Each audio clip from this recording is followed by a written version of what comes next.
Hi, it's Dr. Jenn Kennedy. I'm a sexologist and couples therapist. The Pleasure Project podcast is about sex and relationships. So this includes discussions on desire, dysfunction, dissatisfaction, exploration of all things sex related. So sometimes I'll do toy reviews and we'll look at trends, and sometimes I'll also enlist other experts. We'll increase your insight and enhance your pleasure. So tune in. Hi. So this episode talks about 3 cases of open relationships. So 3 different clients who have opened their relationships and what has occurred. And one is a couple, one is a man, one is a woman. So each of those look very different, kind of what were their circumstances, and then what has been kind of the outcome, and what are they navigating, what are they balancing. So it's pretty interesting, and I hope you tune in and see what you think. Hi, welcome back. So I've noticed a trend and I figured let's talk about it because that's interesting to me and I figured it might be interesting to you. So that trend is non-monogamy and specifically opening relationships. I've had different configurations come into my office recently to want to unpack this and try to sort it out and do it in a way that is responsible and also serving of the couple or themselves, and so that they don't get hurt and so that they have some degree of success. So I figured I would unpack several of those circumstances. I'm changing some of the fact patterns to protect their anonymity, kind of keep confidentiality in place. But along the lines of case studies, which you guys always seem to be interested in, I thought these would be good. So first of all, let's start with Andy. She is a 50-year-old woman and she is married. She has a teenage daughter and she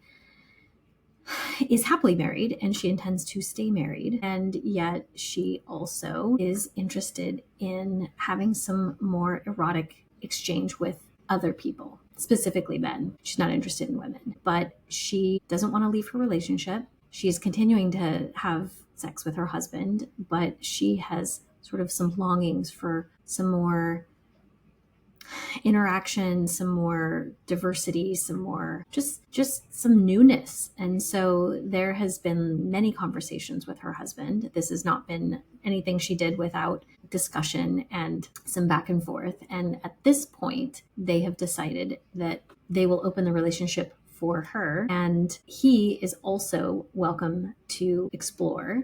He has not yet done that, but she has. And so it's interesting because she's sort of navigating the excitement of the newness, the pressure of being back out on the market after not doing that for 25 years, of pacing, of reintroducing, of looking at it from that configuration where there isn't the expectation of building a new life with someone else, because that isn't the plan. But the plan is, it's not just, the goal isn't just sex. The goal is connection. The goal is having experiences. The goal is to explore herself and to understand what she likes erotically, and also to have, of course, stimulation in her own mind. And so it's been this journey of unpacking, what does she want? What serves her? Also, of course, safety building, but from tapping into the erotic side, how does she get her needs met? And also, how does she balance going out and having any sort of exchange with someone else, and then also reintegration of coming back home and keeping her home life intact and safe and balanced? And how does that going away and coming back bring a charge to her home life? Because it does. How does she handle the tension and the disconnection, reconnection? And how does her husband? And what are the goals and complexities of that? Because there are, right? Each of those players have considerations in this world. And so a lot of this is about what is this whole pursuit for her, right? There's no real end game. She's not looking to change her marriage. She's not looking to find the one. There's no set goal in terms of, does she need to find a new partner that will be a constant? Maybe, but not necessarily. Right? But there's a new aliveness that she feels in having other experiences. There is a rediscovery of self. I would say she's more embodied in her current life now, because she She's flirting again. She feels more aware of herself. She's kind of seeing herself with new eyes. It's been really interesting to watch and to sort of unpack along the way. And she gets to do the planning. It's so much about this. I see this with men, with women, in all configurations. It's the anticipation. It's the anticipation of the activity more than it is the actual sexual act. And so when there is a new lover, or when there is distance, or when there is waiting that is involved, boy, that is so titillating. That is so intriguing to somebody. And so in this configuration, when you don't have access to, when you're not coming home, dropping your bag and having access, guaranteed access every night to the same partner, boy, that is interesting to the mind. When you know you have to wait a week or 2 weeks or a month or whatever, or you don't know when you're going to have access to that person again. There's something in that magnifies it, makes it feel more special, and makes it feel oftentimes intriguing. And so this configuration of searching and wondering and interacting and not always getting a reply back from the text, and wondering, is it going like I thought it was going? And do you feel the same about me? And all of those components, they're compelling.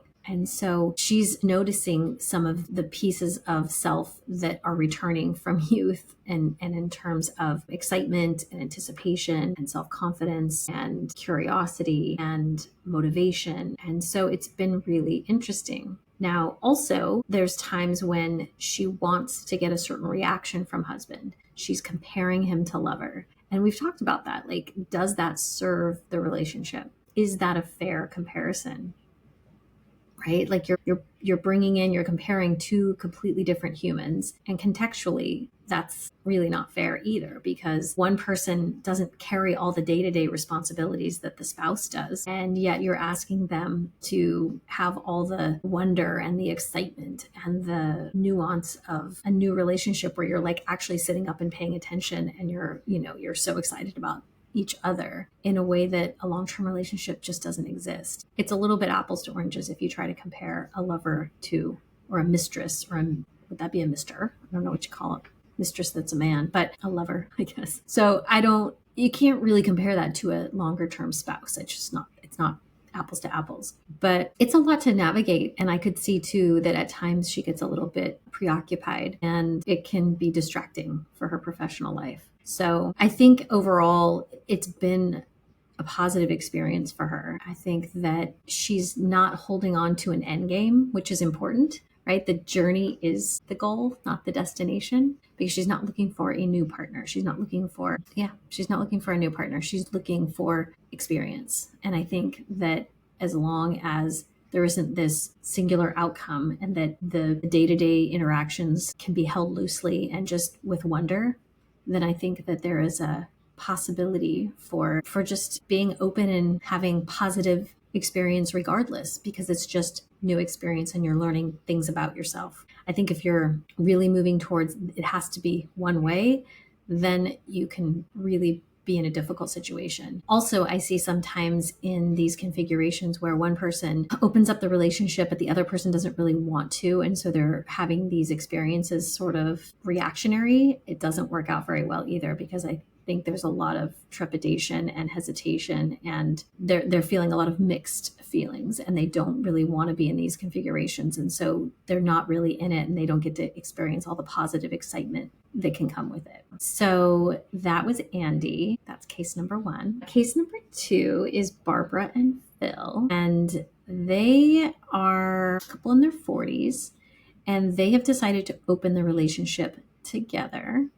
And they are opening the relationship in conjunction with one another, with another couple, which is different and interesting. Right? So they're not seeing other people, they are seeing another couple together. And that is the containment. That is the closed relationship, becomes just those 4. So in this open relationship, or polycule, or poly relationship, only the men and women are together. So there's no women to women, men to men. It's only the men with women. So they're swapping wives, swapping husbands, but they are not seeing anyone else outside of this configuration. Now, the couples live in different places, so they're not circulating in the same social circles. So that makes things a little bit easier. Their friends aren't in the same, because they don't work together. Their kids aren't at the same schools. None of that is a risk. but they have known each other quite a long time. And so there are friendships that are in place and they know each other quite well. So it's interesting because there is a familiarity, and yet this is sort of a new level of familiarity that they're choosing to engage. There was quite a bit of discussion before this happened, before they kind of crossed that line. And there's really no going back, because once this has happened, it creates a closeness and a trust. So, the women are good friends, the men are good friends, and now they've also crossed into each other's worlds in a totally different way. So I find it quite fascinating, and I am really proud of both couples for being so forthcoming in their communication. What I will say has been tricky in watching this configuration unpack is that the safety of the whole foursome is dependent on the quality of the relationship of each twosome. And I've watched the couple that I see be stronger in their communication and in their own clarity about who they are and what they want and what they can handle than the other twosome. And so what sometimes happens is the other twosome will agree to things or will have their own inner conflict. And so then they're a little bit out of their zone, and then it throws the whole thing off. And so what's tricky now is that my couple each have a bond to the other. And so the wires get crossed because they care about the other two people. And yet if this primary twosome over here aren't getting along, well, then it throws the whole thing off, because who's responsible to whom, and how can you move forward if anything's out of balance? It's sort of like forces a reset. And so that is a liability of this dynamic and of this configuration, is that the whole well-being of the system is contingent on the well-being of each individual. And then secondarily, I would say the well-being of each couple. And one of the things that has been negotiated collectively is, can there be any sort of group sex? A quick pause here to share something that I've been working on that I think you will really appreciate, especially if you've ever felt confused or disconnected from your sexual desire. It's a self-paced course that I created for women who want a better understanding of their sexual desire, especially if it's felt confusing, inconsistent, or hard to access. A lot of us are taught that desire should just be there, effortless, spontaneous, always on, but that is not the reality for most people. And when it's not, it can leave you feeling frustrated or like something is wrong with you. If you've ever felt turned on one day and completely disconnected the next, or if you've struggled to say what you really want sexually, if you're both excited by the idea of vibrant sex and hesitant about what that even looks like, this course is for you. Desire is complex. It lives in your brain just as much as your body. And in this course, I guide you through the understanding of your unique relationship to it without pressure, shame, or performance. You'll get short videos and guided worksheets to help you map out your personal erotic template, identify what turns you on and off and what shuts you down, understand the blocks that might be getting in your way, reconnect with your body, and you'll explore your sexual self with more confidence and curiosity. You can go at your own pace. You don't need to want more sex. You just need to want to know yourself better. So if this resonates, then head on over to pleasureproject.us and learn more and enroll in the course. Now back to the episode. Some people wanted it, some people did not. Some people were okay with some people having it, even though they didn't want it themselves. Right. So that was one of the things that got negotiated. Was it okay if there was voyeurism, meaning watching other people have sex? Some people wanted it. Some people didn't want it. Right. There's nothing inherently right or wrong about it, but it's up for discussion. It's up for like who wants what. And as a group, they kind of had to get together and talk about it. And each person had to weigh in for themselves. What can I tolerate? What turns me on? What scares me? What am I comfortable with? Can I be honest with you? What works for me in this? And so it's been a real testament to the group to be honest and to stay present and to know their limitations as they've navigated through this. And so, just watching the couple sort of look at this and go, I like this, I don't like this. As communication has broken down, kind of receding back into their original marriage configurations and saying, I'm going to wait this out. Let's clean some of this stuff up and make sure that the couple is actually functioning and really ready for this. One of those examples was doing an overnight in a different configuration, in the cross configurations. And is that acceptable? Because that's something new and something different. And that is very tricky. If you've never done that before, that might feel terribly threatening. So that being a different piece of this. Now, if you think about too, like in this world of partner swapping, there's this excitement because there's nuance to, there's novelty, but there's also trust because you know one another, you have history with one another, and yet it's a foreign body, right? So these couples have known each other for a really long time, and there's also so much you don't know about somebody that you have never been intimate with. So even if you've had a friend for a million years and you've heard all about her point of view of her boyfriend or husband, you've never been with that person, right? And her point of view of her boyfriend or husband might not be yours, right? That might not be your experience because your intimate approach might be very different from hers. Even though you are friends and even though you think you have a complementary communication style, when it comes down to actual relationship dynamics, what's between two people is so unique. And so that's what's been very interesting to me to watch, is how things actually manifest in these dynamics between the couples, is watching sort of how different each configuration actually manifests and what comes out. And also having them tolerate, because it gets really tricky, right? Watching your friend and their partner argue or disagree or negotiate when you also have a relationship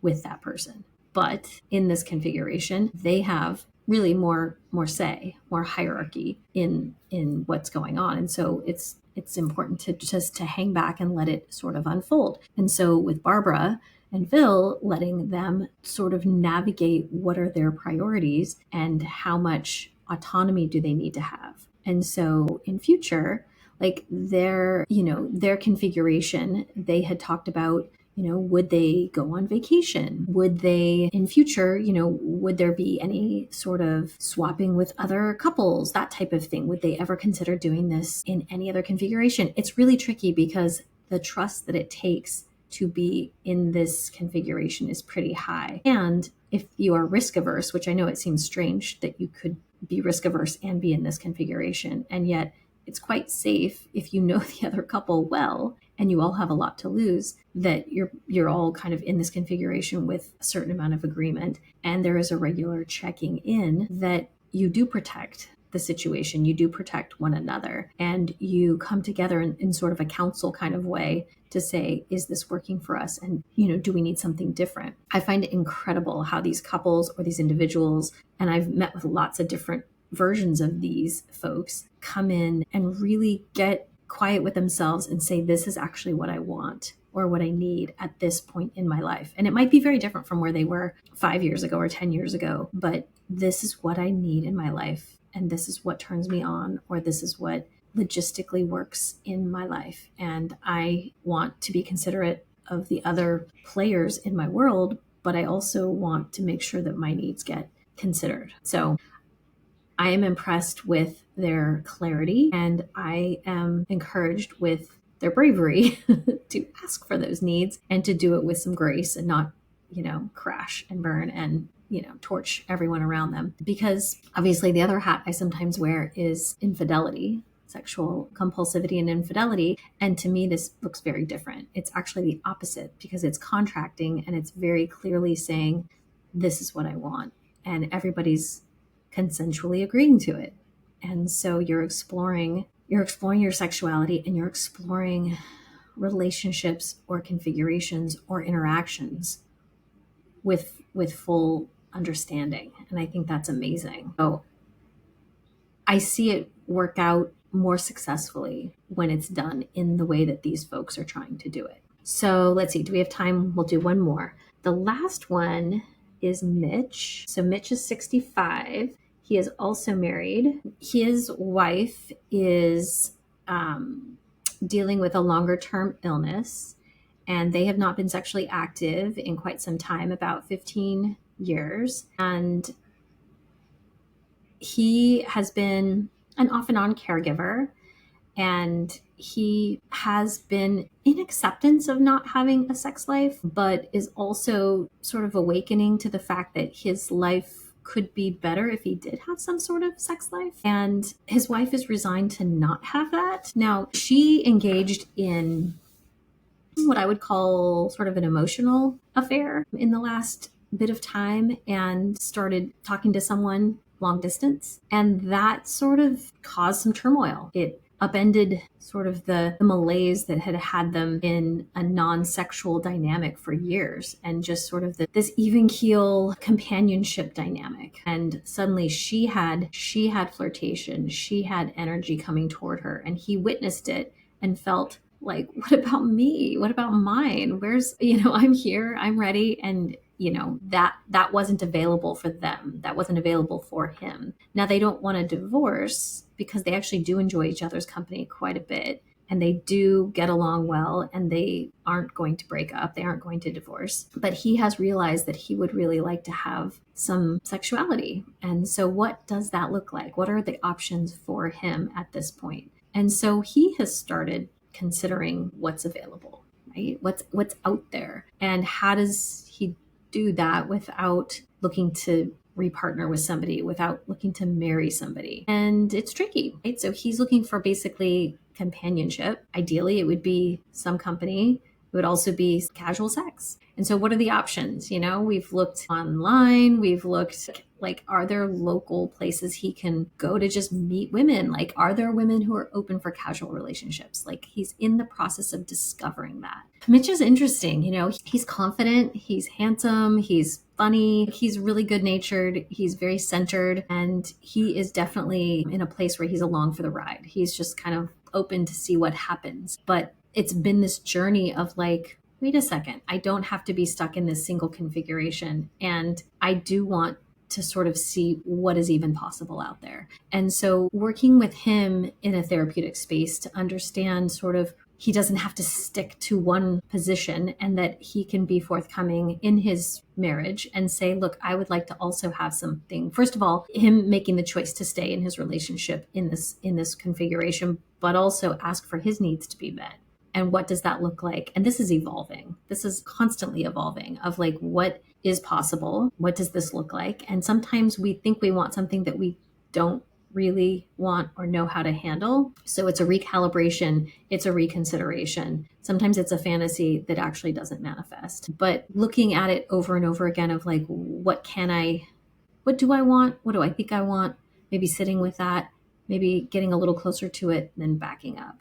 And so I've watched all three of these different clients play with that a little bit and try things on and, get a little closer and then decide, nope, I need something different. And so take a step left. And again, so much of it is in your mind. It's not just what actually occurs. It's the anticipation. It's the discovery. It's also just honoring that you have needs and interests and seeing what's possible out there. So I hope this has been helpful. I don't know, I recently attended a retreat, and I was part of a group of people that segmented off and wanted to talk about polyamory, and we're looking at other configurations, non-traditional configurations, and I was listening in on that. And I do hear it as something that is happening more and more, and it was really interesting. Many of the people in the group were currently in like a married relationship or committed relationship type configuration. And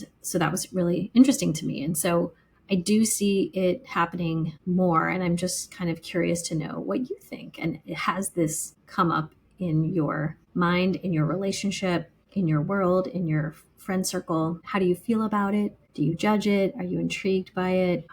Do you feel like you could tolerate it? I know statistically I've seen things that say if given the choice, if we could have the choice to sleep with somebody else but not have our partner, most people would exercise that choice, but they wouldn't want their partner to do it because that would be too hard to tolerate. So I could definitely see that happening for many people. But just curious to see what this brings up for you. So I would love to get your feedback in the comments, and let me know if you have ideas or more topics. So thanks so much for listening in, and I will talk to you soon. Hey, it's Dr. Jenn. Thanks so much for tuning in. Please leave us a review. and leave a comment if something struck you. We'd love to get the feedback. It really helps the podcast. And if you want to reach me, go ahead and direct message me on Instagram, or you can reach me at jen@rivieratherapy.com. Thanks.